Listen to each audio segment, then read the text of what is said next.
رمضان صرف عبادت کا مہینہ نہیں، یہ نظم و ضبط نفس اور حقیقی تبدیلی کا مہینہ ہے۔ لیکن ایک اہم سوال یہ ہے، اگر روزہ ہماری صحت اور ہمارے کردار کو بہتر نہیں بنا پا رہا تو کمی کہاں ہے؟ السلام علیکم خواتین و حضرات، امید کرتا ہوں آپ مکمل صحت یاب ہوں گے۔ آپ دیکھ رہے ہیں پوڈ کاسٹ گفتگو اور میں ہوں آپ کا میزبان محمد طلحہ حنیف۔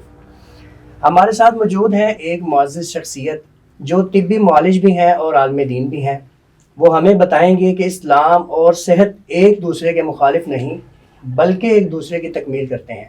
تو اگر آپ چاہتے ہیں کہ یہ رمضان صرف ایک معمول نہ ہو بلکہ حقیقی تبدیلی کا سبب بنے تو ہمارے ساتھ جڑے رہیے آخر تک۔ آئیے چلتے ہیں اپنے مہمان حکیم ابو عمر صاحب کی طرف اور ان کو خوش آمدید کہتے ہیں۔ السلام علیکم جی حکیم صاحب۔ وعلیکم السلام ورحمۃ اللہ۔ حکیم صاحب امید کرتا ہوں آپ صحت یاب ہوں گے۔ الحمدللہ، بہت شکریہ آپ ہمارے چینل پہ تشریف لائے۔ سب سے پہلے تو میں گفتگو پوڈ کاسٹ کا شکریہ ادا کرتا ہوں کہ آپ نے ہمیں انوائٹ کیا اور ہمیں گفتگو کرنے کا موقع دیا۔ جزاک اللہ۔ جی، کیا سحری کرنا ثواب ہے اور جو لوگ روزہ نہیں رکھتے ان کو بھی سحری کرنی چاہیے؟ سحری کرنا یہ اللہ کے پیغمبر صلی اللہ علیہ وآلہ وسلم کا حکم ہے اور اللہ کا حکم ہے، اللہ اور اللہ کے رسول کا حکم ہے، یہ کرنی ہی کرنی، یہ فرض ہے، لازم ہے، واجب ہے۔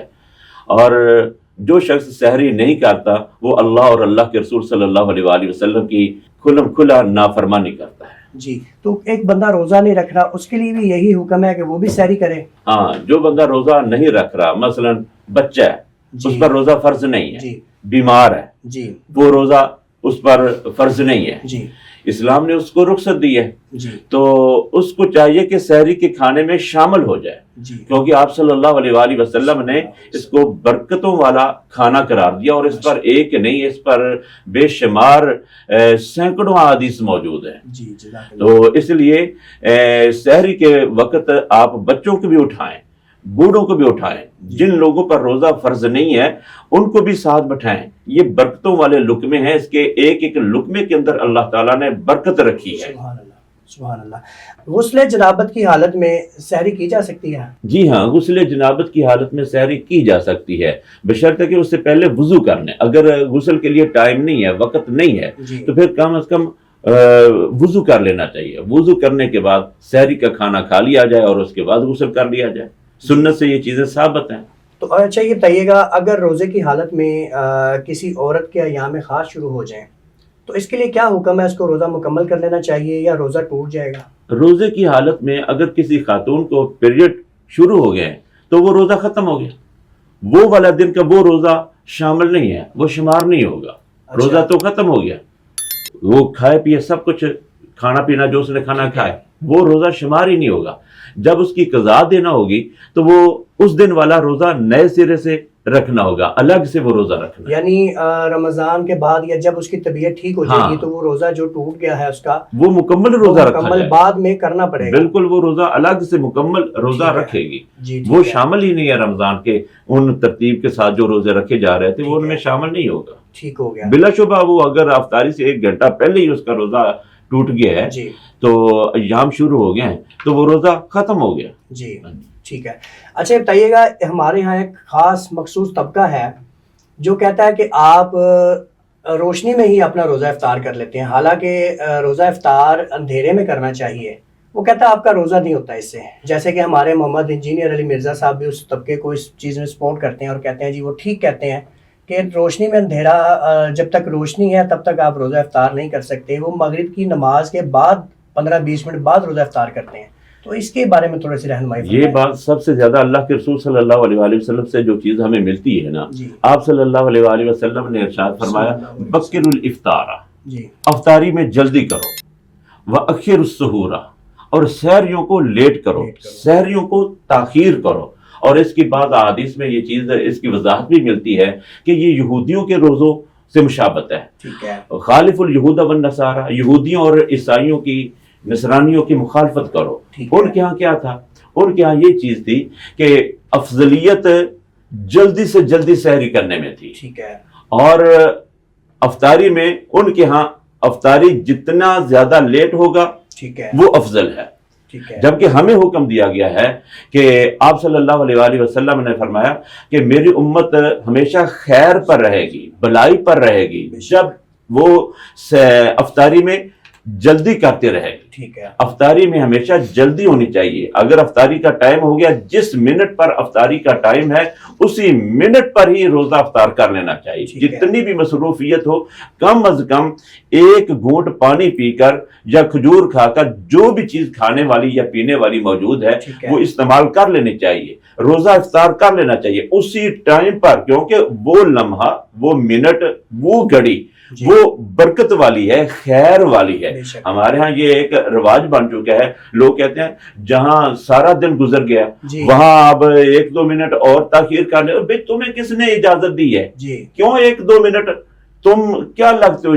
تمہیں کس نے اختیار دیا ہے؟ جی، کیا تمہارے پاس کوئی دلیل ہے؟ کس نے تمہیں کہا کہ تاخیر میں برکت ہے؟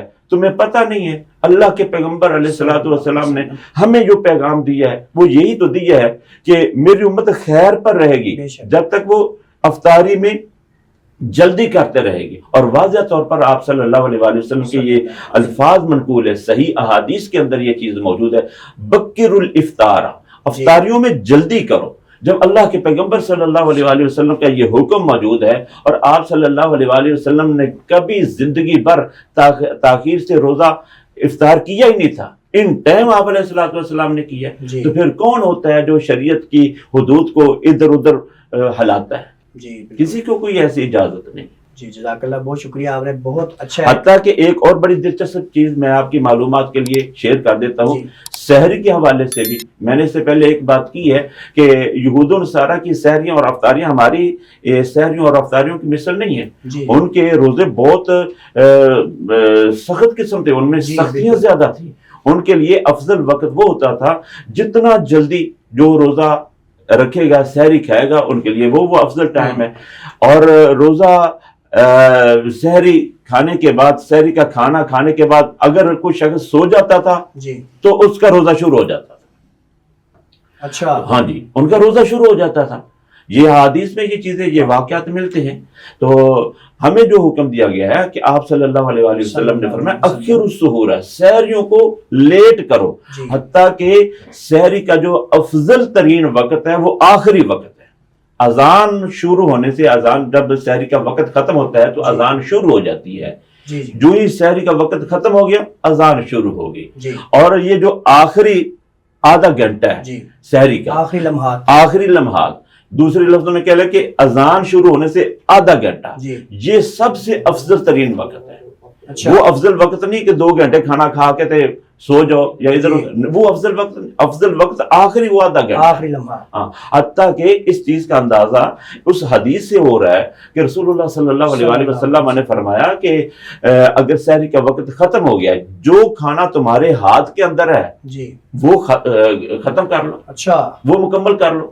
اذان ہو رہی ہے، اذان ہو رہی ہے، لیکن ہمارے ہاں تو اگر کوئی پانی پی رہا ہے تو وہ اذان کا پہلا لفظ سنتے ہی اس کو گلاس کو چھوڑ دیتا ہے، ہاں اگر وہ پانی پی رہا ہے نا جی، تو اس کو وہ پانی مکمل کر لینا چاہیے۔ جی، اگر دودھ پی رہا ہے اچھا، وہ اس کو مکمل کر لینا چاہیے۔ اس سے جو لوگ چاہے اذان ختم ہو جائے اس کو وہ مکمل کر لینا چاہیے۔ دیکھیں بات یہ ہے کہ ایک چیز ہے فَاتَّقُوا اللَّهَ مَا اسْتَطَعْتُمْ، جی، رخصت کو رخصت کی حد تک سمجھنا چاہیے، جی، رخصت سے ناجائز فائدہ نہیں اٹھانا چاہیے۔ بالکل، ہمارے ہاں عوام کی یہ کمزوری ہے کہ تھوڑی سی جہاں ان کو رخصت نظر آتی ہے وہ بے شمار حد تک چلے جاتے ہیں، جی، وہ ناجائز فائدہ اٹھاتے ہیں۔ جہاں تک ہمیں رخصت ملی ہے، رخصت کو رخصت سمجھ کے اختیار کرنا چاہیے۔ بھی ایک بندہ کھانا کھا رہا ہے اور اس نے کھانا کھا لیا اور پانی پینا بھی باقی ہے جی، اور ادھر سے اذان شروع ہو گئی اذان ہے شروع ہو تو اس کو چاہیے کہ پانی پی لے، ٹھیک اور ہے، آخری لقمے اس کے ہاتھ کے اندر چوتھائی روٹی ابھی اس کے ہاتھ میں ہے ٹھیک ہے، تو وہ کھا رہا ہے، اذان ہو گئی تو وہ کھا لے، وہ کھا لے، اس کو اجازت ہے بھی مکمل کر لے۔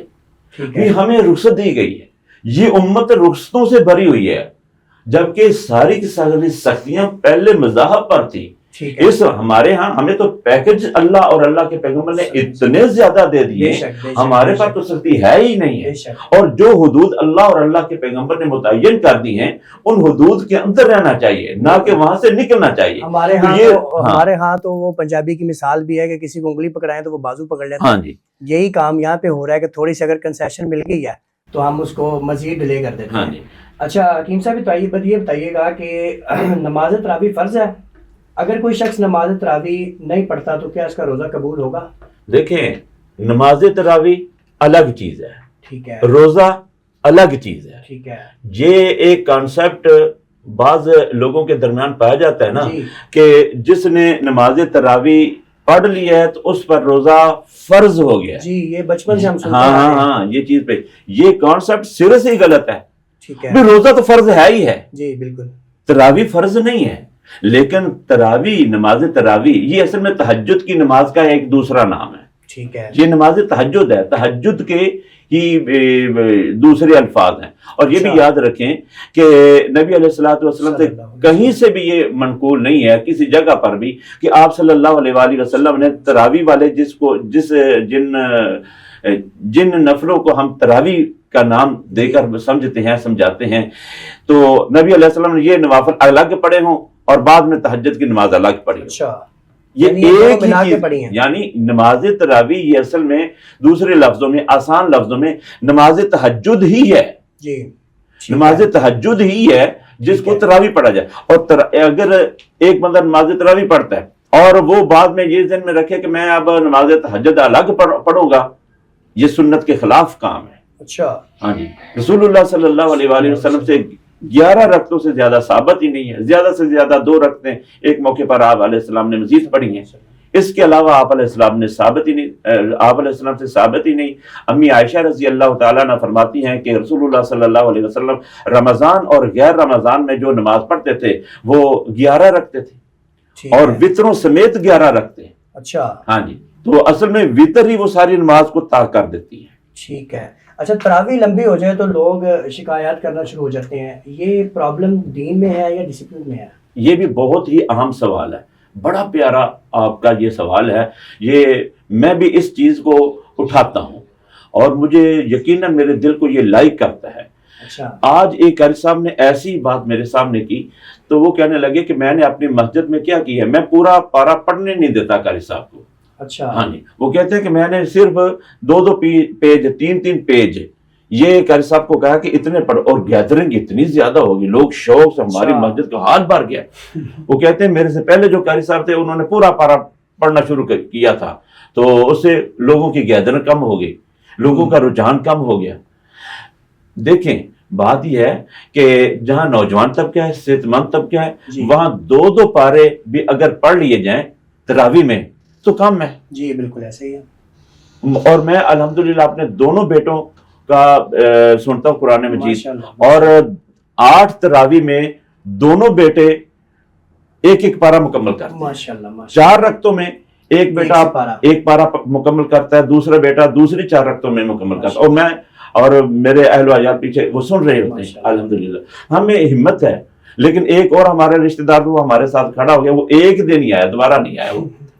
تو بہرحال مسجد کے عوام کو دیکھا جائے نا، جی، نبی صلی اللہ علیہ وآلہ وسلم نے ضعیفوں کا خیال رکھا ہے، خواتین کا خیال رکھا ہے، بیماروں کا خیال رکھا جی، ہے، ایسے لوگوں کا خیال رکھنا چاہیے۔ یہ فرض نہیں ہے کہ پارہ ہی پڑھنا ہے، جی، یہ میں آپ سے کرنے لگا تھا کوشچن کہ پارہ ہی پڑھنا، کوئی ضروری نہیں ہے، کوئی ضروری یہاں نہیں پہ ہے۔ تو ہم نے اکثر اوقات دیکھے ہیں مساجد میں لوگ 1.5 قرآن بھی ختم کر دیتے ہیں، 1 قرآن مکمل کرنے کے بعد 15 سپارے پھر ختم کر دیتے یہ ہیں۔ اپنا اپنا شوق ہے، جذبہ ہے۔ اللہ تعالیٰ ہمارے ایسے بھائیوں کے جذبات کو قبول فرمائے۔ آمین۔ شوق ہے، ایسا جذبہ ہونا چاہیے، جی، لیکن پبلک کا خیال رکھنا چاہیے۔ ٹھیک ہے، اگر کمزور ہے، ضعیف، ان کا بھی دل کرتا ہے کہ وہ بھی تراویح پڑھیں، بالکل، یہ خیال رکھا جائے۔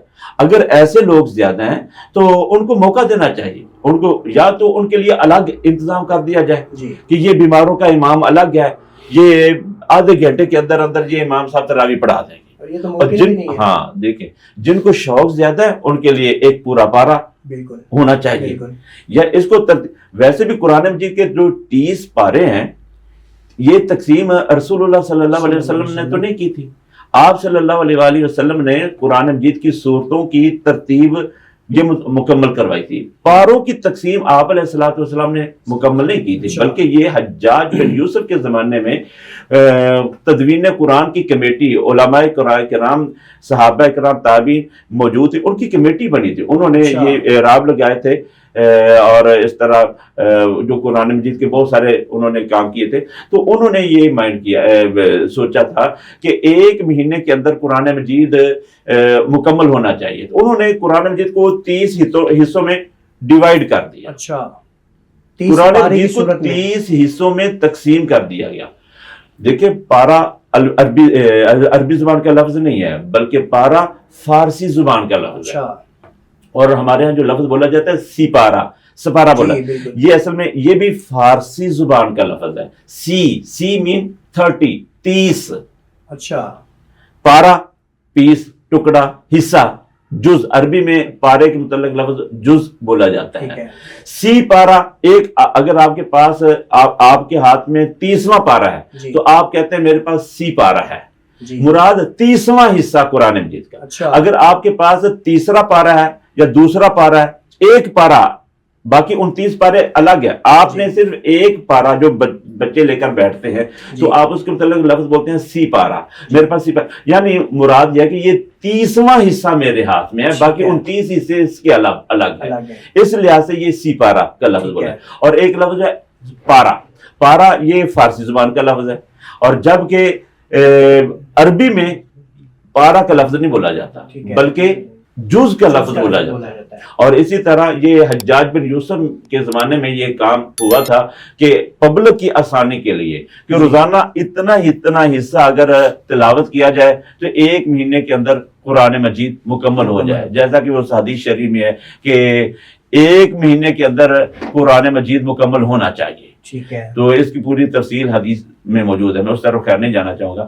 تو اس چیز کو مد نظر رکھتے ہوئے پبلک کی آسانی کے لیے, عوام کی آسانی کے لیے, اس قرآن کمیٹی نے قرآن مجید کو 30 حصوں میں ڈیوائیڈ کر دیا کہ اتنا حصہ اگر روزانہ پڑھا جائے تو ایک پورا قرآن مجید ایک مہینے کے اندر مکمل ہو جائے گا.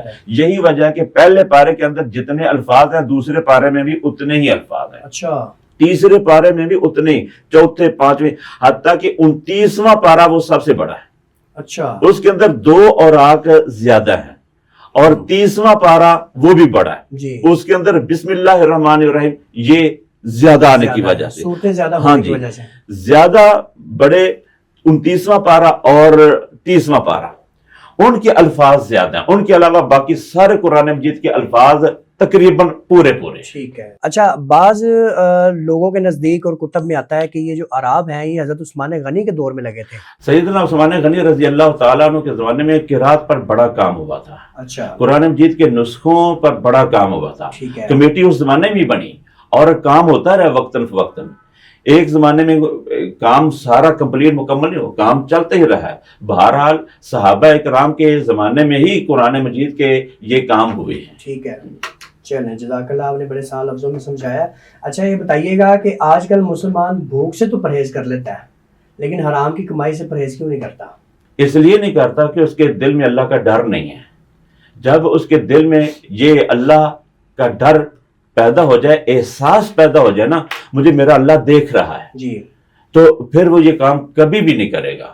ہمارے ہاں لوگ کیمرے کی آنکھ سے تو ڈرتے ہیں لیکن یہ نہیں دیکھتے کہ اللہ تبارک و تعالی البصیر ذات ہے, خوب دیکھنے والا ہے, وہ رقیب ہے.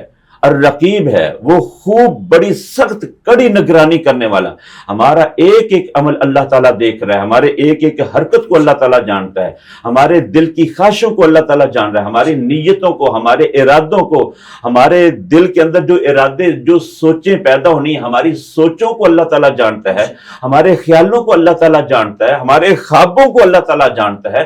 اگر یہ مائنڈ, یہ کانسیپٹ کسی کے دل کے اندر نہیں ہے تو پھر وہ یہ کام کرتا ہے, وہ اللہ تعالیٰ کا ڈر اس کے دل میں نہیں ہے تو وہ پھر ظاہری چیزوں سے تو ڈرتا ہے, اللہ تعالیٰ سے نہیں ڈرتا. جزاک اللہ, بہت شکریہ.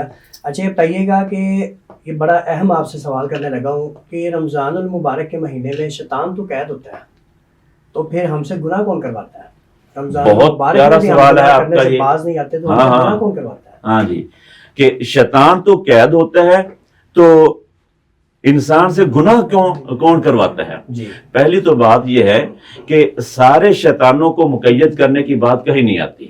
ٹھیک ہے. مارادۃ الجن کا لفظ آتا ہے جنوں کے سرکش. دوسری آسان ہمارے لفظوں میں اگر اس بات کو اس طرح سمجھایا جائے کہ جنوں کے افسروں کو باندھ دیا جاتا ہے ٹھیک ہے. جو آرڈر جاری کرتے ہیں. ٹھیک ہے. چھوٹے موٹے شیطان ان کو تو نہیں باندھا جاتا. سرکش شیطانوں کو مارادۃ الجن، جنوں کے اندر جو بڑے بڑے سین ان کے اندر بھی سین اعلیٰ ہے. قیادت کو. ہاں، جنوں کی قیادت کو جکڑ بند لگا کے ان کو پھینک دیا جاتا ہے، باندھا جاتا ہے. ٹھیک ہے. اور ان کے جو شیاطین ہیں وہ تو اپنا ورک کرتے ہیں، ان کے یعنی ورک کمزور ان کا ہو جاتا ہے. ان کا شیطانوں کا نیٹ ورک کمزور ہونے کی وجہ سے ان کے بڑے بڑے جو شیطانی چکر ہیں وہ تو کم ہو جاتے ہیں، شیطانی اثرات. لیکن چھوٹے شیاطین وہ تو اپنا کام کرتے ہیں. ٹھیک ہے. اور دوسری بات یہ ہے کہ 11 مہینے اگر ایک استاد ایک شاگرد کو پڑھاتا رہے تو 1 مہینہ اگر استاد صاحب کہیں چلے جائیں تو کیا شاگرد کی عادات میں کتنی کو تبدیلی آ سکتی ہے؟ جو لوگ 11 مہینے شیطان کے فالور رہتے ہیں، شیطان کے رہنمائی لیتے ہیں، نماز نہیں پڑھتے، بالکل، یا ان کے اخلاق گندے ہیں، یا شراب کے رسی ہیں، یا جوا کی طرف چلتے ہیں، یا جو بھی بد عادات ہیں، 11 مہینے اگر وہ یہ کام کرتے رہتے ہیں تو 1 مہینہ اگر ان کے اوپر جو مسلط بڑے بڑے شیطانی قیادت ہے وہ باندھ بھی دی جاتی ہے تو ان کو کوئی اثر نہیں ہے. اچھا. وہ ان کے اندر طبی طور پر ہی ان کی خصائل، ان کی عادات ثانیہ، دوسری جو طبی عادات ان کی جو پیدا ہو جاتی ہیں نا وہی شیطانی ہو جاتی ہیں، وہ خود شیطان ہو جاتے ہیں. بس اوقات ایسے ہوتا ہے کہ انسان، دیکھیں انسان کے اندر خیر اور شر 2 عناصر موجود ہیں، جی 2 پہلو موجود ہیں. انسان اگر خیر کی طرف جائے گا تو خیر کی طرف آگے بڑھتا جائے گا. جی. اگر کسی انسان کے اندر بد عادت پیدا ہو گئی ہے نا، شیطان کی پیدا کی ہوئی بد عادت، بری عادت پیدا ہو گئی ہے تو شیطان اگر اپنے کام پر واپس بھی چلا گیا نا تو وہ اس کی پیدا کی ہوئی عادت وہ انسان کے اندر حرکت کرتی رہے گی. انسان مجبور ہو جاتا ہے وہ گناہ کرنے سے جس گناہ پر وہ عادی ہو چکا ہے. ٹھیک ہے. یہ تو ہم تو بچپن سے سنتے آئے ہیں کہ سارے شیاطین قید ہو جاتے ہیں. آج آپ نے اس سے بھی پردہ اٹھا دیا ہے، آج ہمارے نالج میں اضافہ ہوا ہے. اچھا حکیم صاحب، یہ تو اسلامک کوشچن آپ سے کیے ہیں. اب صحت اور غذا یعنی ہم طب کی طرف آتے ہیں اور اپنے فالوورز کو انشاءاللہ فائدہ پہنچانے کی کوشش کرتے ہیں. رمضان میں کیا واقعی وزن کم کیا جا سکتا ہے؟ اگر ہاں تو اس کا صحیح طریقہ کار کیا ہے؟ رمضان المبارک میں خود ہی وزن کم ہو جاتا ہے، خود بخود ہی، بشرطے کہ مسنون سحری ہو اور مسنون افطاری ہو. ٹھیک ہے. ہمارے ہاں کھانے پینے کا نظام اتنا بے تکا ہے جی. کہ صبح سحری جو لوگ کرتے ہیں، کئی لوگ اتنی ذرا دبک کے سحری کھا لیتے ہیں کہ جب تک وہ آنا نہ شروع ہو تب کا وہ کھاتے رہتے ہیں، حتیٰ کہ جو تھوڑی سی جگہ بچتی ہے نا وہ لسی سے ایک گھونٹ بھی آتا ہے نا اوپر تک حلق تک وہ یہ غذا کی نالی تک پر کر لیتے ہیں. نہ بھوک لگے نہ پیاس لگے. لیکن یہ غلط مائنڈ ہے، میں سمجھتا ہوں یہ جہالت ہے. جو ہمارے دین نے ہمیں گائیڈ کیا ہے نا، مقصد کیا، بھوک بھی تو لگنی چاہیے نا. بھوک لگے گی تو ہم باقی سارے کام ہوتے رہیں گے نا. بھوک تو لگانا مقصد ہے. جی. اصل مقصد تو ویسے تقوی ہی ہے. صحت کے لحاظ سے، جسم کے لحاظ سے میں بات کر رہا ہوں. تو پیٹ بھر کر کھانا تو کھا لیا جائے، سیر ہو کے کھانا کھا لیا جائے، اس میں تو کوئی ہمیں سختی نہیں کی گئی. لیکن اوور لوڈ، اوور ایٹنگ یہ غلط ہے، یہ صحت کے لیے بھی نقصان دہ ہے اور ویسے شرعی لحاظ سے بھی دیکھا جائے اسے عبادت میں بھی نقصان پہنچتا ہے. تو یہ اوور ایٹنگ سے بچا کیسے جا سکتا ہے؟ مختصر سا طریقہ ہے کہ بھوک رکھ کے کھانا کھایا جائے. ٹھیک ہے. آپ نے سحری بھی کھانی ہے، کھائیں. ہر بندے کا معدہ الگ ہے، جی، تسلی سے کھانا کھائیں، لیکن اتنا نہ کھایا جائے کہ حلق تک یہ غذا کی نالی جو ہے نا یہ بھی بھر لی جائے. جی، تھوڑا سا ہلکا رکھ کے کھا لیا جائے، ہلکی سی بھوک رکھ کے کھایا جائے. یہ مراد یہ ہے کہ 1 کپ چائے جہاں جا سکتا ہے نا وہ چائے نہ پی جائے. اگر اس سے پہلے چائے پینا ضروری ہے تو اس سے پہلے 2-3 لقمے، جہاں 2 روٹیاں کھانی ہیں 2.5 روٹیاں نہ کھائی جائیں. 3 روٹیاں نہ کھائی، اتنا ہی کافی ہے. 2 روٹیاں کھانی ہیں تو مزید چاول نہ کھائی جائیں، سبزیاں نہ کھائی جائیں. تو کیا ضرورت ہے؟ تو بھوک رکھ کے تھوڑی سی گنجائش رکھ کے اپنے کھانے کو مکمل کر دینا چاہیے. جی ٹھیک ہو گیا. اچھا بتائیے گا، ہمارے نوجوان آج کل نشے میں بڑے ملوث ہیں، بہت شوق سے اپنے آپ کو نشے میں وہ لگاتے ہیں اور سمجھتے ہیں کہ ہم بڑی اچھی چیز کر رہے ہیں، جو اب دیکھنے والے لوگ ہم سے بڑے مستفید ہو رہے ہیں. تو سگریٹ اور ویپ آج کل بہت عام ہو گیا ہے. تو یہ روزے کی حالت میں جو نوجوان سگریٹ اور ویپ پیتے ہیں اور سمجھتے ہیں ہمارا روزہ برقرار ہے، تو اس سے کیا روزہ برقرار ہے؟ یہ سراسر جہالت ہے. سگریٹ یا ویب یا منشیات والی جو بھی چیزیں استعمال کی جائیں گی جی تو اس کو یہ چونکہ حرام ہے، جی یہ اگر رمضان المبارک نہ بھی ہو تو یہ ویسے بھی گندی چیزیں ہیں، بالکل ایسے ہی. یہ طیب چیزیں نہیں ہیں. ہمیں طیبات کی طرف اللہ اور اللہ کے پیغمبر نے لگایا، اور یہ گندی چیزیں ہیں. ان کی بو بڑی گندی ہے بالکل اور ان کے سراسر نقصانات ہیں. جی ان کا کوئی ایک بھی فائدہ نہیں ہے. حقیقت یہ ہے کہ یہ نقصانات سے بھری ہوئی. لیکن سگریٹ پینے والے افراد تو کہتے ہیں جی ہم جب سگریٹ پیتے ہیں تو ہمارا ڈپریشن ختم ہوتا ہے، ہم پریشانیوں سے دور نکلتے ہیں. تو آپ کہہ رہے ہیں اس کا تو کوئی فائدہ سگریٹ نہیں پینے ہے. والا شخص اگر وہ کہتا ہے کہ ہم ہماری پریشانی کا حل ہے یہ ایک بہت بڑے فریب میں وہ شخص اچھا. ہے. بہت بڑا وہ اپنے آپ سے فریب کر رہا ہے، اپنے آپ کو ذہنی طور پر ظاہری طور پر تو تسلی دے رہا ہے، لیکن حقیقت میں وہ خود نقصان پہنچا رہا ہے. اور دوسری بات یہ ہے کہ یہ بات وہ زبان کی حد تک کرے گا، اچھا ظاہری طور پر دل اس کا بھی تسلیم کرتا ہے. آپ دیکھتے نہیں ہیں کہ سگریٹ کی ڈبیا کے اوپر بھی انہوں نے خوفناک قسم کی تصویر لگائی ہوتی ہے کہ خبردار، منشیات، سگریٹ نوشی صحت کے لیے نقصان دہ ہے، کینسر کا سبب ہے. کینسر کا سبب ہے. دیکھیں اس سے بڑھ کر اور کیا ہو سکتا ہے جب ڈبیا وہ خود کہہ رہے کہ میں زہر ہوں، مجھے نہ لو. اچھا جناب یہ بتائیے گا، سلاجید، شہد اور اجوا کیا واقعتاً ان کے فوائد ہیں یا صرف ہم بڑھا چڑھا کر پیش کرتے ہیں اس کو؟ سلاجید، شہد اور اجوا یہ تین چیزیں الگ الگ ہیں اور ان کے فوائد الگ الگ ہیں. اور یہ تینوں چیزیں ایسی ہیں کہ ان کی تفصیل جتنی بھی اس کی تفصیل ذکر کر دی جائے وہ کم ہے. اچھا پہلے ہم سلاجید کی بات کر رہے ہیں اور مختصر کریں گے. جی سلاجید کا مزاج ہے سرد خشک، جی خشکی انتہائی زیادہ پیدا کرتی ہے. اس میں حرارت کم ہے، گرمی کم ہے. دوسرے لفظوں میں ٹھیک ہے. یہ خشکی اتنی زیادہ پیدا کر دیتی ہے کہ سکیٹ پورے جسم کے مسلز ہے نا، مسکولر ٹیشو، وہ فوری سکڑنا شروع ہو جاتے ہیں. اچھا اگر طبیعت پہلے ہی بلغمی ہے تو ایسے مریض کے لیے تو یہ بہت مفید ہے اور ہونا چاہیے. یا جس کا دل پہلے ہی ڈوب رہا ہے، دل کمزور ہے، تو ایسے مریض کے لیے تو بہت ہی مفید ہے. اس کی مقدار بالکل قلیل ہونی چاہیے، کالی مرچ کے دانے کے برابر ہونی چاہیے. اور اگر پہلے ہی وجود کے اندر خشکی ہے تو پھر اتنا ہی یہ نقصان دے گی. اچھا. اور اگر کسی بندے کو پتہ ہی نہیں ہے کہ اس کو مفید ہے یا نقصان دہ ہے، اس کو احتیاط کے ساتھ اگر اس نے استعمال کرنی ہی ہے تو شہد کے ساتھ یا اولیو آئل کے ساتھ یا دیسی گھی کے ساتھ اس کا استعمال ہونا چاہیے. تو یہ جوڑوں کے درد کے لیے کہتے ہیں کہ یہ سر فہرست ہے، تو یہ بات جوڑوں کے درد ایک قسم کے نہیں ہے. اچھا. مثلا جوڑوں کا درد ایک ہوتا ہے بڑے جوڑوں کا درد، ایک ہوتا ہے چھوٹے جوڑوں کا درد، جی. ایک ہوتا ہے گینٹھیا کا درد، جی. ایک ہوتا ہے یورک ایسڈ کے درد. جی. اگر کسی کو یورک ایسڈ ہے وہ سلاجید استعمال کرے گا، پہلی ڈوز سے ہی اس کا نقصان ہوگا. اچھا.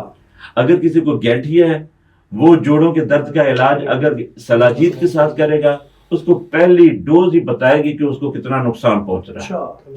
یہ صرف اور صرف اس مریض کے لیے مفید ہے جس کو یورک ایسڈ نہ ہو، جس کو گینٹھیا نہ ہو، بڑے جوڑوں میں درد ہے اور اس کے کڑاکے نہ نکلتے ہوں، ویسے درد ہے.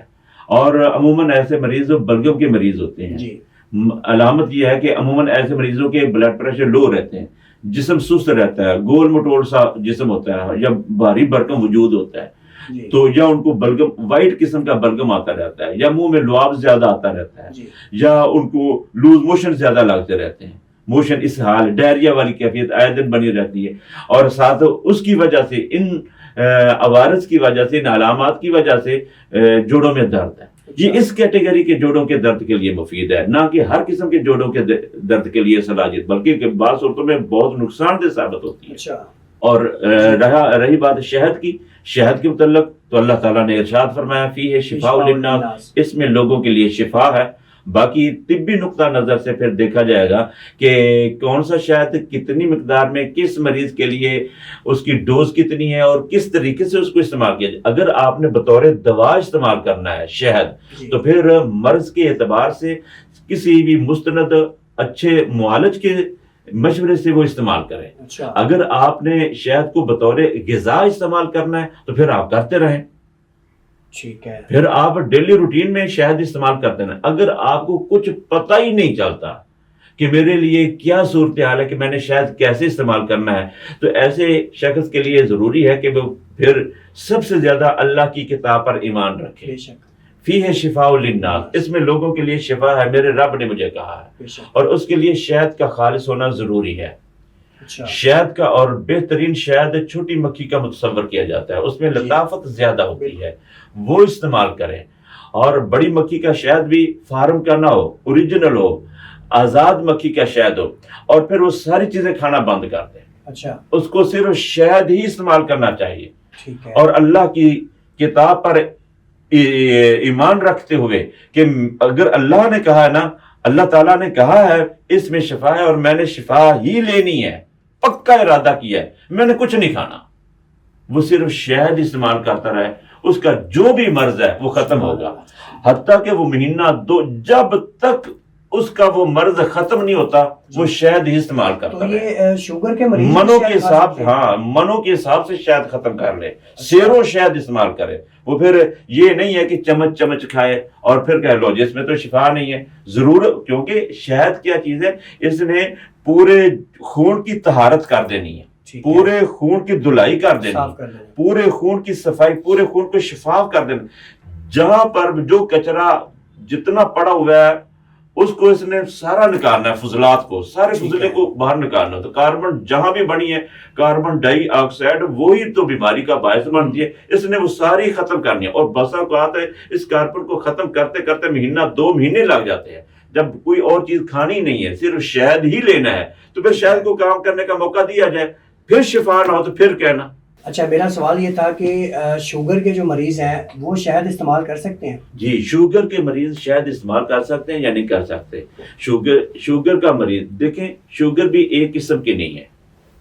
شوگر کی بنیادی قسمیں 3 ہیں. ٹھیک ہے. اور پھر شوگر کی سٹیجیں بھی ہیں. جی. شوگر کا مریض کس سٹیج پر ہے اور اس کی قسم کون سی ہے. جی. میں نے پہلے ایک بات ذکر کی ہے کہ جب آپ نے کسی مریض کو شہد استعمال کروانا ہے تو اس کا بہترین طریقہ یہ کہ یہ کام معالج کو کرنے دیں. معالج اس چیز کو سمجھے گا، نہ کہ عام آدمی بیٹھ جائے گا علاج کرنے کے لیے. اور اس کا طریقہ کار بھی پھر میں نے آپ کو واضح کر دیا. اور اگر شوگر کا مریض شہد استعمال کرنا چاہتا ہے تو سب سے پہلے تو وہ شہد کے انتخاب سے ہی کرے. اچھا، کون سا شہد اچھا ہے اس کے لیے. میں نے ذکر کیا ہے آزاد مکھی کا شہد ہو. ٹھیک ہے. اور بہتر یہ ہے کہ چھوٹی مکھی کا شہد ہو. اگر آپ کے پاس شہد خالص ہے، اوریجنل ہے، آزاد مکھی کا ہے، یا کم از کم بیری والا شہد ہے، وہ استعمال کروائیں. پھر اس کے رزلٹ لیں. ہم نے ایسے مریضوں کو استعمال کروایا، رزلٹ لیا ہے، فائدہ ہوگا. شوگر ابتدا میں 2-4 پوائنٹ بڑھتی ہے، بعد میں نارمل ہونا شروع ہو جاتی ہے.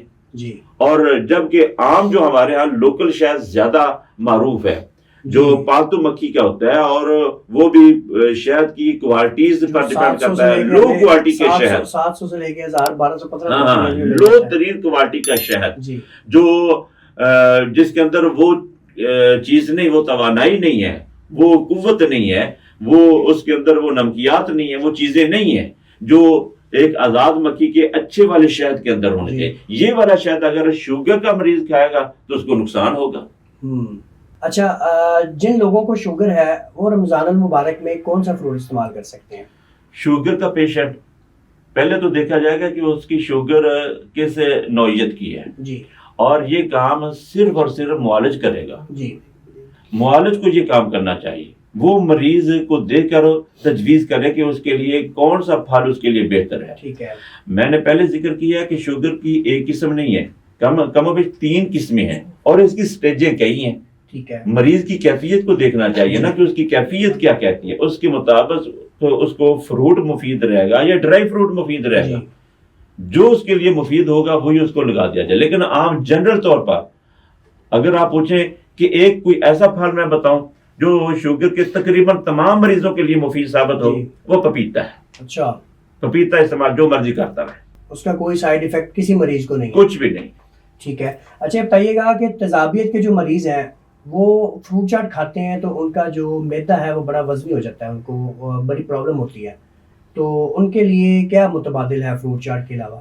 ہاں، تیزابیت کے مریض کو عموماً اول تو صحیح بھوک لگتی نہیں ہے. جی اگر بھوک لگ جائے تو پھر زیادہ کھانے کی اشتہا ختم ہو جاتی ہے. جی تھوڑا سا کھایا پیٹ پھول گیا، معدے میں جلن ہوتی ہے، گیس بڑھتی رہتی ہے، تو یہ پریشانی رہتا ہے. اگر ایسا مریض فروٹ چاٹ کھا لے تو فروٹ چاٹ کھانے سے معدہ اور بھاری ہو جاتا ہے. تو ایسے مریض کے لیے سب سے جو بہترین فروٹ چاٹ کا نسخہ ہے وہ میں آپ کے سامنے شیئر کر دیتا ہوں. وہ آپ نے استعمال کرنا ہے پپیتا، جی امرود، خربوزہ. ٹھیک ہے. یہ 3 فریش فروٹ ہیں اور 3 ہی ڈرائی فروٹ ہیں. ٹھیک ہے. بادام، کھجور، کشمش. اور خربوزہ تو آج کل سردی ہے، اس کا کوئی آلٹرنیٹ بتائیں. آج کل خربوزہ ہر موسم میں ہمیں مل سکتا ہے. اچھا ہاں جی، ہر 12 مہینے میں ہر موسم میں ہم نے دیکھا ہے. ٹھیک یہ ہے. اللہ تعالیٰ کی ہم پر رحمت نہیں تو اور کیا ہے. بے شک. تو بہرحال اگر کسی علاقے میں نہیں ہے خربوزہ تو کوئی حرج نہیں، پپیتا لے لے. جی پپیتا بھی نہیں ہے، امرود لے لے، جی. کوئی نہ کوئی لے لے، ان جی. پھلوں میں سے کوئی پھل لے. جی یہ 6 فروٹ میں نے بتایا، 3 فریش فروٹ، 3 ڈرائی فروٹ. ان 6 پھلوں کی فروٹ چاٹ بنا لیجئے.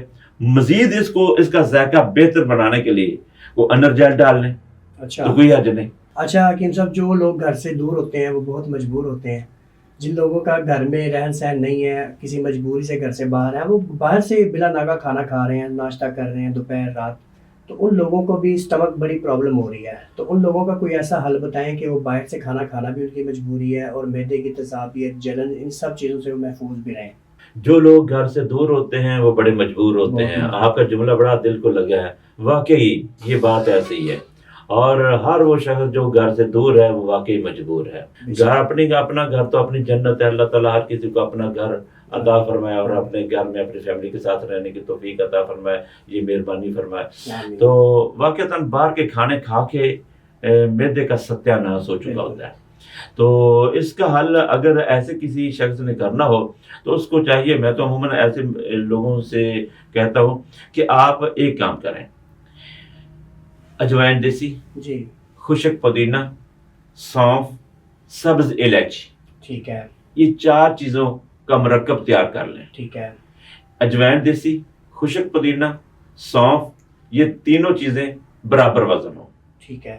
اور ان میں سے جو چیز جتنی کوانٹٹی کی ہو اس سے آدھی سبز الائچی ہو اچھا. اس نسخے کے اندر. ٹھیک ہے. تو یہ تیار کر کے گرینڈ کر کے اپنے پاس رکھیں. ٹھیک ہے. تو جہاں بھی موقع ملے، کھانا کھایا جیسا بھی آپ کو کھانے کو مل گیا ہے آپ کھائیں، اور اس کے درمیان میں یا آخر میں یہ 1 ٹی اسپون کی مقدار میں یہ سفوف لے لیں. ٹھیک ہے. پھکی کے طور پہ. پھکی کے طور پر لے لیں. یہ جو میں نے نسخہ بتایا ہے، جی. اگر ممکن ہو یہی نسخہ اس کا کہوہ بنا لیا جائے، اچھا. وہ سریع الاثر ہے، فوراً رزلٹ دے گا. معدے کے مریض کے لیے یہ استعمال کرے. مثلا اجوائن، خشک پودینہ، سبز الائچی، سونف، 4 چیزوں کا قہوہ تیار ہو جائے گا. 1 ٹی اسپون 1.25 کپ پانی کے اندر جی.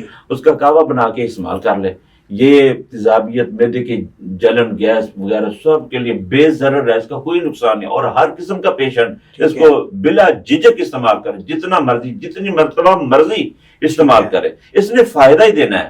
یہ شفا ہی شفا ہے انشاءاللہ. جزاک اللہ. اچھا یہ بتائیے گا کہ شوگر کے مریضوں کے لیے گڑ اور چینی دونوں یکساں نقصان دہ ہیں یا دونوں الگ الگ ہیں؟ اول تو شوگر کے مریض کو یہ چیزیں استعمال ہی نہیں کرنی چاہیے.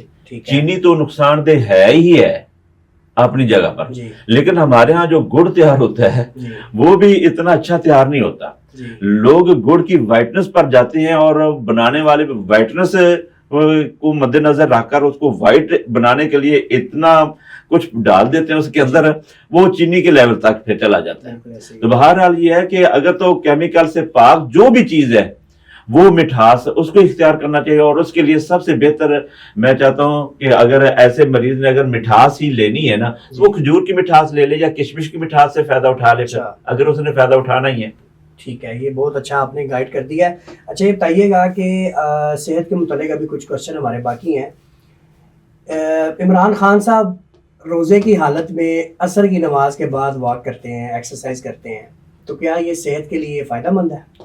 جی آپ نے عمران خان صاحب جو معروف لیڈر ہیں پاکستان کے، ان کا نام لیا. یہ وہ یا کوئی اور بھی جو بھی ہم ایک تھرڈ پرسن کسی کو مد نظر رکھ کے ہم بات کرتے ہیں، تو یہ اس شخص کے لیے مفید ہے کہ جو پہلے ہی ایکسرسائز کا عادی ہے، جس کی روٹین میں ایکسرسائز ہے، وہ اگر روزے کی حالت میں بھی عصر کے بعد ایکسرسائز کرتا ہے تو ٹھیک ہے، اس کو نقصان نہیں ہے. لیکن جو روٹین کا عادی نہیں ہے، ایکسرسائز کا عادی نہیں ہے، لیکن وہ کسی سے اگر سنے گا کہ میرا محبوب لیڈر عمران خان صاحب وہ عصر کی نماز کے بعد وہ ایکسرسائز کرتے تھے، میں بھی کراں، مریض شوگر کا او تے جا پے گا تھے، تو وہ کہے گا یہ غلط ہے. یہ اصول نہیں ہے.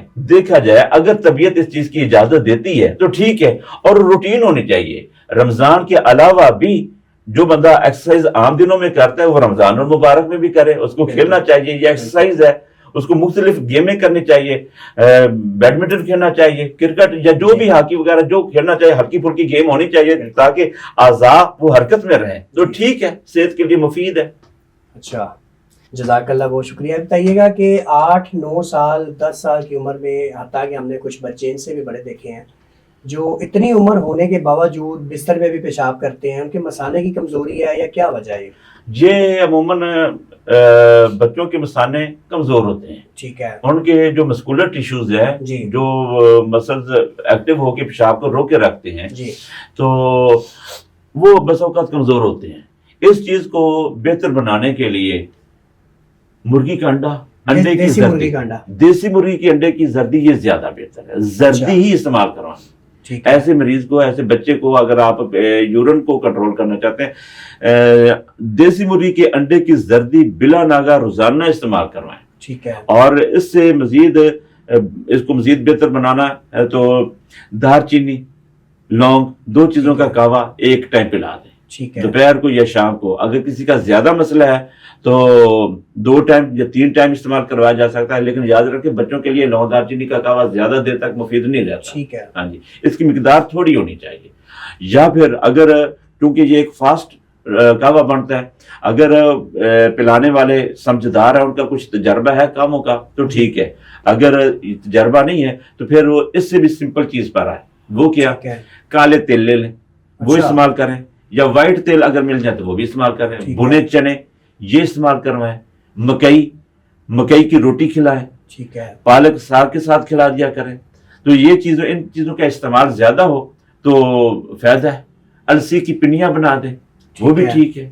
اس طرح کی غذا مسلسل استعمال کروائی جائے تو اس سے فائدہ ہو جاتا ہے. ٹھیک ہے. یہ ہماری بہنیں غور سے اس نسخے کو نوٹ کر لیں اور اپنے بچوں کو یہ نسخہ ضرور بنا کے دیں، اور باہر کی چیزوں سے ان کی جان چھڑوائیں اور اس نسخے کو بنائیں اور اپنے راتوں کی نیند کو محفوظ کریں. رمضان المبارک میں غصے کو کیسے کنٹرول کیا جائے؟ ہم نے دیکھا ہے کچھ لوگوں کو بڑا غصہ آ جاتا ہے، یا والدین کو غصہ آ جاتا ہے اپنے بچوں پہ، بڑے بہن بھائیوں کو غصہ آ جاتا ہے، تو وہ غصے کا شکار بچے خام خواہ بن جاتے ہیں. تو اس کو کیسے کنٹرول کیا جائے؟ غصے کو کیسے کنٹرول کیا جائے اور اس کا روحانی حل؟ اس کا روحانی حل جو ہے وہ تو رسول اللہ صلی اللہ علیہ وسلم سے جو منقول ہے، ثابت ہے کہ ایسے شخص کو وضو کر لینا چاہیے. اچھا. باوضو رہنا چاہیے، کیونکہ غصہ شیطان کی طرف سے ہے. شیطان آگ سے بنا ہوا ہے اور شیطان انسان کے خون کے اندر چلا جاتا ہے. سانسوں کے اندر شیطان کے اثرات آ جاتے ہیں. انسان کی نس نس کے اندر، خون کی ہر رگ رگ کے اندر شیطان کے اثرات پہنچتے ہیں، اور خون دل کے اندر بھی جاتا ہے، دماغ تک بھی جاتا ہے. تو شیطان ایک ہوائی مخلوق ہے. وہ ہوا کی صورت میں سانس کے ذریعے ہمارے اندر جاتا ہے، سانس کے ذریعے ہمارے باہر آ جاتا ہے، ہمارے دماغ پر پہنچ جاتا ہے، ہمارے دل کے اندر سوچوں کو تبدیل کرتا ہے، یہاں تک وہ ہمیں اشتیاق دلاتا ہے. تو شیطان چونکہ آگ کی مخلوق ہے، اور شیطان ہمیں کسی بات پر اگر اکساتا ہے، ابھارتا ہے جی تو انسان کے اندر وہی آگ کی کیفیت، اشتعالی کیفیت پیدا ہو جاتی ہے. اس کیفیت کو فوری ختم کرنے کے لیے اللہ تعالیٰ نے ہمیں پانی دیا ہے، اور رسول اللہ صلی اللہ علیہ وسلم کی حدیث کے مطابق ایسے شخص کو وضو کر لینا چاہیے. اچھا سبحان وضو کرے گا، وہ چونکہ آگ والی کیفیت ہے، وضو کرنے سے وہ آگ والی کیفیت رفع ہو جائے گی. ویسے وضو کی برکات الگ ہیں. یہ تو بڑا آسان حل ہے، غصہ ٹھنڈا کرنے کے لیے آپ وضو کر لیں، یہ تو آسان حل ہے ماشاءاللہ. چلیں جزاک اللہ. یہ بتائیے گا دوسرے مذاہب میں جب ان کے تہوار، ان کے مذہبی تہوار آتے ہیں تو اپنی ہر چیز پر وہ ڈسکاؤنٹ لگا دیتے ہیں، اور ڈسکاؤنٹ بھی اتنا کہ ہر بندے کی وہ چیز لینا اس کے لیے آسانی ہو جاتی ہے. لیکن ہمارے ہاں یہاں پہ الٹ رواج ہے کہ مسلمان کا کوئی تہوار آتا ہے، جیسے اب رمضان المبارک ہے، تو ہر چیز کے اوپر جو ڈسکاؤنٹ کی بجائے ان کے ریٹ 3-4 گنا بڑھ گئے ہیں، جیسے فروٹ ہے، سبزی ہے. دیکھیں رمضان المبارک میں منافع خوری کی جہاں تک آپ نے بات کی، آپ نے یہ لفظ بولا ہے کہ ہمارے جی مسلمان یہ کام کرتے ہیں. دیکھیں ایک بات ہے کہ کوئی مسلمان شخص ایک کام کرتا ہے، جی اور ایک بات ہے کہ اسلام اس چیز کی تعلیم دیتا ہے. جی کوئی بھی کام اگر کرنا ہے وہ مسلمان کو دیکھ کر اس کو فالو نہیں کرنا چاہیے. بالکل لوگ ایسے کرتے ہیں، یہ چیز پائی جاتی ہے اور ایسا ماحول ایک تیار ہو جاتا ہے. حقیقت یہ ہے کہ اسلام کو فالو کرنا چاہیے. بے شک. یہ منافع خوری، اور بالخصوص رمضان المبارک میں منافع خوری، چیزوں کے ریٹس زیادہ لگا دینا، اور یہ صرف اور صرف لالچی لوگوں کا کام ہے، یہ مسلمانوں حریص لوگوں کا. دیکھیں مسلمان کے کام کو، اگر مسلمان کوئی کام کرتا ہے نا تو اس کو اسلام نے یہ بات نہیں کہی، بالکل ایسے ہی اس کی یہ شیطانی خواہش ہے. بالکل شیطان نے اس کو اس طرف ابھارا ہے، اس کی یہ شیطانی سوچ ہے جو اس کے اندر پیدا ہو گئی ہے. وہ ہمارے بارے میں مشہور بھی ہے، سوری آپ کو روک رہا ہوں، کہ اگر ہمیں پتہ لگ جائے نعوذ باللہ کل قیامت ہے تو ہم راتوں رات مسئلے بھی مہنگے کر دیں. تو یہ کیا مطلب ہم لوگ اس طرف کیوں آ گئے ہیں؟ یہ دنیا کی ہرس ہے، یہ دنیا دار طبقہ. دیکھیں اچھے لوگ ہر مذہب کے اندر موجود ہیں، برے لوگ بھی ہر مذہب کے اندر موجود ہیں. عادت ہر بندے کی اپنی اپنی ہوتی ہے. بالکل ایسے رمضان المبارک میں ہم نے دیکھا ہے کہ بہت سارے ایسے لوگ ہیں ہمارے مسلمان بھائیوں میں سے، وہ ڈسکاؤنٹ دیتے ہیں، بالکل وہ چیزوں کے ریٹ ڈاؤن کر دیتے ہیں.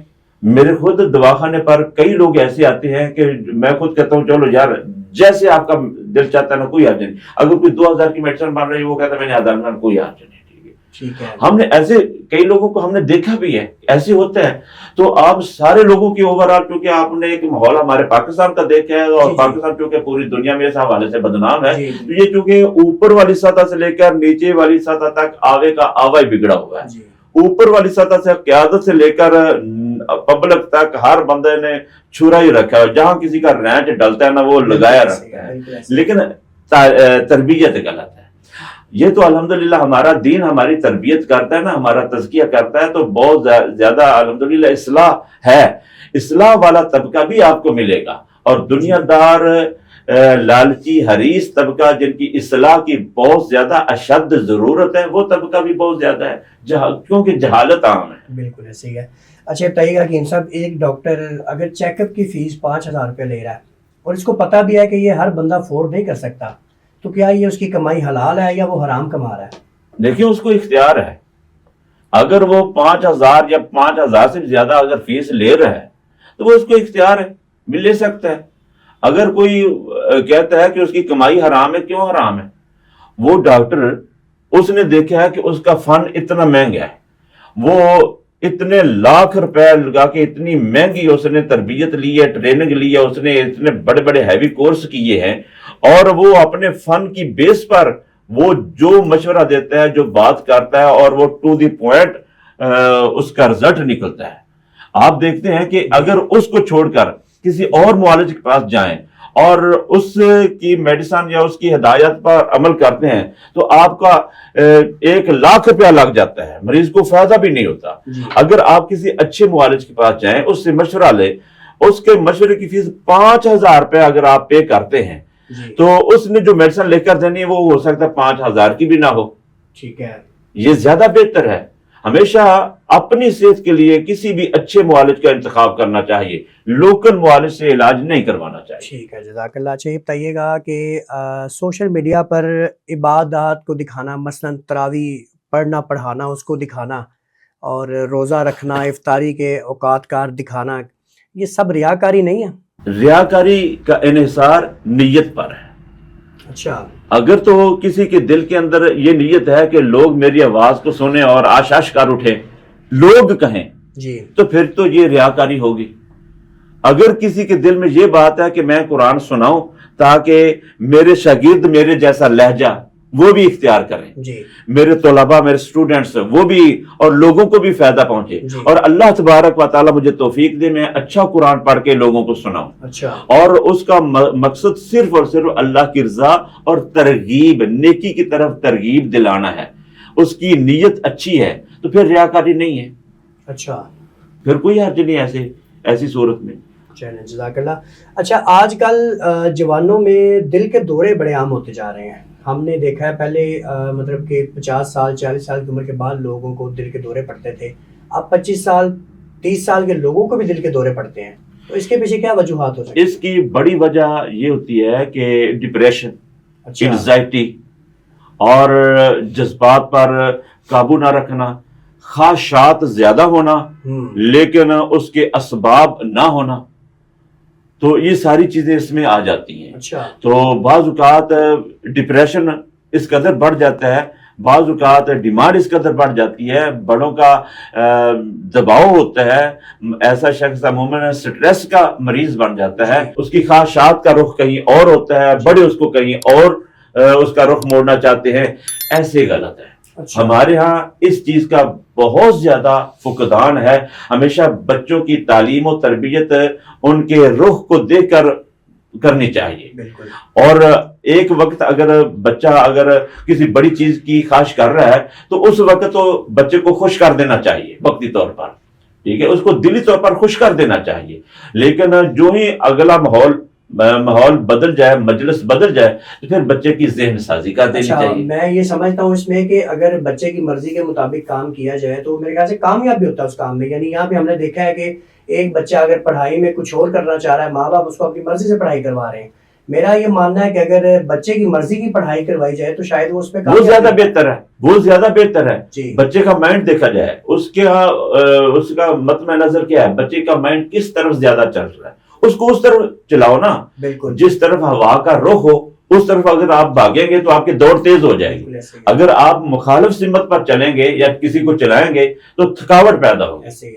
تو ایسے نہیں ہونا چاہیے. جزاک اللہ، بہت شکریہ. اچھا، کھانا کھانے کے فوراً بعد کچھ لوگ واش روم میں بھاگ جاتے ہیں، تو یہ بیماری ہے یا کھانے کا مسئلہ ہے؟ یہ عموماً مسکولر ریکٹم کے بڑی آنت کے مسکولر ٹیشوز کا کیس ہوتا ہے. اچھا. عموماً اس کو سنگرینی کا لفظ بھی بولا جاتا ہے، آئی بی ایس کی کیٹیگریز میں بھی اس کو رکھا جاتا ہے. تو ایسے مریض اگر اس چیز کو کور کریں تو ہم کوشش کرتے ہیں کہ ابتدائی سٹیج کا جو کیس ہے اس کو غذا کے ساتھ بھی کنٹرول کیا جا سکتا ہے. مثلا گوشت، انڈے کی زردی، کالے چنے کا شوربہ، کالے چنے کی چاٹ، یہ چیزیں مفید ہیں. لونگ، دارچینی کا قہوہ اس کے لیے بہت ہی مفید ترین ثابت ہوتا ہے. اس کے اندر بڑی الائچی ایڈ کر لی جائے تو کیا کہنے. اور جو چیزیں اسباب ہیں جن کی وجہ سے یہ کیفیت زیادہ بڑھ جاتی ہے، وہ دودھ اور دودھ والی جتنی بھی چیزیں ہیں، ملک شیک وغیرہ، ٹھنڈی چیزوں کا استعمال زیادہ، ٹھنڈے مشروبات، ٹھنڈی سبزیوں کا استعمال زیادہ، گرم چیزوں سے پرہیز کرنا، تو ایسے لوگوں کے ساتھ پھر یہ اس طرح کا کیس پیدا ہو جاتا ہے. ٹھیک ہے. اچھا، سر کے بال گر جانا یعنی گنجا پن ہو جانا، اس کے لیے آپ کیا ریکمینڈ کریں گے؟ اس کا کیا حل ہے؟ دیکھیں، سر کے بال گرنا اور چیز ہے، اور سر کے بال گر کر سر ہی گنجا ہو جانا یہ کیس اور ہے. اچھا. بس اوقات یہ موروثی ہوتا ہے، بس اوقات خون کے کچھ نمکیات کی کمی کی وجہ سے ایسے ہوتا ہے. لیکن یہ ایک مرض میں نہیں، یہ بے شمار امراض میں یہ چیز سامنے آ جاتی ہے. مثلا جس شخص کا مسلسل بی پی لو رہتا ہے اس کے ساتھ بھی ایسے ہوتا ہے. جس بندے کا بی پی مسلسل ہائی رہتا ہو اس کے ساتھ بھی ایسے ہو سکتا ہے. ٹائیفائڈ بخار میں بھی بس اوقات ایسے ہو جاتا ہے. معدے کی خرابی میں بھی بس اوقات ایسے ہو جاتا ہے. مثلا بھوک کم لگے، مسلسل کم ہی رہے تو اس سے بھی بال گرنا شروع ہو جاتے ہیں. اور بلغم کے مریض کے لیے بھی، نزلہ فلو کے مریض کے لیے بھی ایسے ہوتا ہے، چہرے کے مریض کے لیے بھی ایسے ہوتا ہے. خون کی کیفیت کو دیکھنا پڑتا ہے، مرض کو دیکھنا پڑتا ہے، مرض کی نوعیت کو دیکھنا پڑتا ہے. طبیعت کو سمجھ کر جو مرض ہے، جو عارضہ ہے اس عارضے کا حل کر دیا جائے تو بال خود رک جاتے ہیں.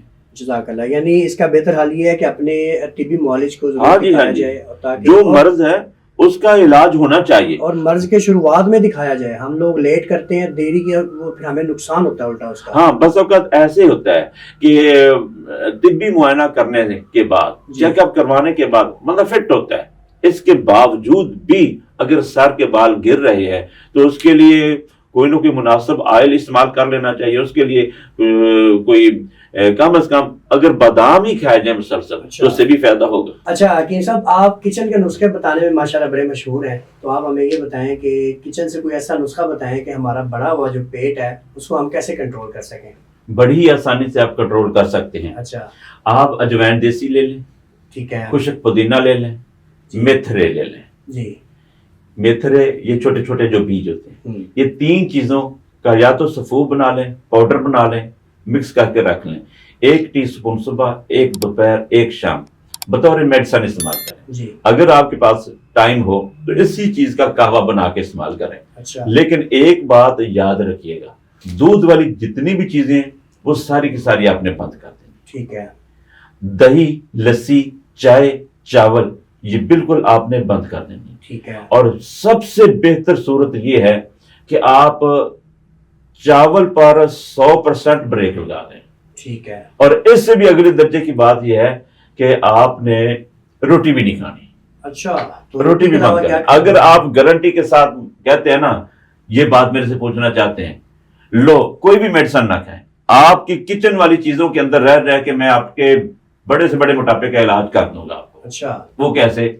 آپ یہ چیزیں بند کر دیں اور دوپہر کے وقت آپ نے جو ناشتہ کرنا ہے وہ انڈے کھا لیں. ٹھیک ہے، ابلے ہوئے، فرائی، آملیٹ، جیسے آپ کا دل کرتا ہے. ناشتہ روٹی نہیں کھانی. روٹی نہیں ٹھیک ہے، کھانی، نہ چاول کھانے. ٹھیک ہے، دوپہر کے وقت آپ سلاد لے لیں. ٹھیک ہے، سلاد والی ساری چیزیں جو آپ کو میسر ہیں، کھیرا، ٹماٹر، پیاز، سبز مرچ بھی ڈال لیں، اس میں بند گوبھی ڈال لیں، بند گوبھی بلکہ زیادہ ڈال لیں. جی، یہ سلاد کیٹیگری کی جو چیزیں ہیں نا، چقندر ڈال لیں. یہ ساری پلیٹ بھر کے 2 پلیٹیں بھر کے تسلی سے کھا جائیں. اچھا، یہ کھانا آپ کے دوپہر کا کھانا آپ کا یہ ہے. پانی پیتے جائیں. اگر وہی قہوہ جو میں نے پہلے ذکر کیا، اجوائن، پودینہ اور میتھرے. اگر آپ کو سارا دن بھوک زیادہ لگے پھر پودینہ سکپ کر دیں، کیونکہ پودینے سے بس اوقات بھوک بہت زیادہ بڑھ جاتی ہے. اگر بھوک زیادہ لگ رہی ہے پودینہ سکپ کر دیں، صرف اجوائن دیسی اور میتھرے بیج چھوٹے ہوتے ہیں، ان دونوں کا سفو بنا لیں یا اس کا قہوہ لے لیں. یہ قہوہ پیتے رہیں. اور شام کے وقت آپ نے ڈرائی فروٹ استعمال کرنا. اچھا، ڈرائی فروٹ استعمال کریں، مثلا کشمش، بادام، کھجور، اس کے علاوہ پستہ، چلگوزہ وغیرہ. اس کے اندر چنے رکھ لیں، بھنے چنے رکھ لیں اور ناریل رکھ لیں. یہ چیزیں استعمال کریں اور ساتھ آپ نے قہوہ پیتے جانا. ٹھیک ہے، 10 دن کے بعد دیکھ لینا ذرا. لیکن بڑا اچھا نسخہ، لیکن کرے گا کون؟ روٹی کون بند کرے گا؟ چاول کون بند کرے گا؟ چائے کون بند کرے گا؟ یہ اسباب ہیں. بس یار خوری کی وجہ سے معدے میں گیسیں مسلسل رہ کے توند بڑھ جاتی ہے. اور پھر بندہ ان چیزوں کا عادی اتنا ہوتا ہے، جو بات کسی سے کہو نا بھی چائے روک دو، اس کو غصہ آتا ہے. وہ کہتا ہے ساری دنیا چھاڑ دے گا، چائے نہیں چھڑنی. چائے تو جی نشہ ہے. ہاں، ایسے کرتے ہیں. جو کیفین کا چسکا اس کو ادھر سے لگ چکا ہے نا، وہ کسی دوسری چیز سے نہیں. یا تو پھر وہ اس سے بھی آگے بڑھے نا، سگریٹ کی طرف جائے یا اس سے آگے منشیات کی طرف نکل جائے. تاکہ گرمیوں میں بھی چائے نہیں چھوڑتے. میں تو حیران ہوتا ہوں لوگوں سے. تو کیفین ہے نا، تو کیفین کی عادی ہو جاتے ہیں. سب سے بڑی تو انسان کی عادت ہے نا، معمول ہے. عادت اچھی ہے، پڑ جائے تو اچھائی کی طرف لے جائے گی. عادت بری ہے، پڑ جائے وہ برائی کی طرف آپ کو آگے لے جائے گی. جزاک اللہ. یعنی آپ کے نسخے پہ عمل کر کے ہم اپنا 10 دن میں وزن کم کر سکتے ہیں. بہت اچھی بات ہے. اچھا، آخری ہمیں ایک اور نسخہ بتائیں جو کچن سے ہی آپ نے ہمیں بتانا ہے. بڑے بلڈ پریشر بڑھ جاتا ہے جن لوگوں کا، ان کے لیے ایک نسخہ بتائیں کہ وہ کچن سے اپنے اس نسخے کو آزمائیں اور اپنے بلڈ پریشر کو کنٹرول کریں. بلڈ پریشر کو کنٹرول کرنے کے لیے میرے پر آپ نے پابندی لگا دی ہے کہ کچن کی حدود تک رہنا. جی بالکل. تو ٹھیک ہے، کچن کی حدود تک رہ کے آپ کے بلڈ پریشر کا بھی علاج ہم حد الوسع کرنے کی کوشش کریں گے. آپ بھی کوشش کریں، آپ کو فائدہ یقیناً ہوگا. اچھا، وہی بات، چاول، جی، چائے، روٹی جی یہ پیچھے کر دیں اپنے دسترخوان سے، اچھا اور باقی چیزیں استعمال کرتے رہیں، جو آپ کا دل چاہتا ہے قدرتی چیزیں ان کو استعمال کریں، ٹھیک ہے سبزیاں استعمال کریں، لیکن سبزیوں کے اندر پھر آپ تری کو پیچھے ہٹا دیں۔ ٹھیک ہے ہمارے یہاں رواج نا تری کے بغیر تو سالن پکتا ہی نہیں ہے، بالکل ایسے ہی ہے اس کی یخنی بنائیں، پانی کے اندر ابال کر پیو، آپ کا بلڈ پریشر کنٹرول ہوگا۔ اچھا ایک طرف تو آپ کہتے ہیں بلڈ پریشر کنٹرول بھی ہو، دوسری طرف آپ ڈالڈا گھی استعمال کرتے ہیں ایسے ہی ہے تو کیسے کنٹرول ہوگا؟ ڈالڈے نے تو خراب کرنا ہے، سارا نظام خراب کر دینا ہے، اور یہ جو چربیلا مواد ہے یہ بڑھتا رہے گا۔ یہ چیزیں بند کریں تو پھر دیکھنا سبزیوں کی طرف ہے، کدو، ٹیڈیاں، توریاں، گاجر، مولی، شلجم، یہ سبزیاں استعمال کریں، ٹھیک ہے یہی استعمال کریں، ان کو ابال کر استعمال کریں۔ اور اس کے علاوہ آپ یہ اجوین، دیسی خشک پودینہ، سونف، سبز الائچی، ان 4 چیزوں کا کعوہ استعمال کرتے رہیں، بلڈ پریشر بڑھے گا نہیں، کیوں بڑھے گا؟ ٹھیک ہو گیا، جزاک اللہ حکیم صاحب، بہت شکریہ، آپ نے اپنے قیمتی وقت سے نوازا۔ ناظرین یہ تھے حکیم ابو عامر، اور آپ نے دیکھ لیا ہوگا انشاءاللہ ہمارا پورا پوڈ کاسٹ، اور امید ہے آپ ہمارے مشوروں سے مستفید ہوئے ہوں گے۔ اپنے میزبان کو اجازت دیں، میں ہوں آپ کا میزبان محمد طلحہ حنیف، انشاءاللہ ملتے ہیں نیکسٹ پوڈ کاسٹ میں، تب تک کے لیے اللہ حافظ۔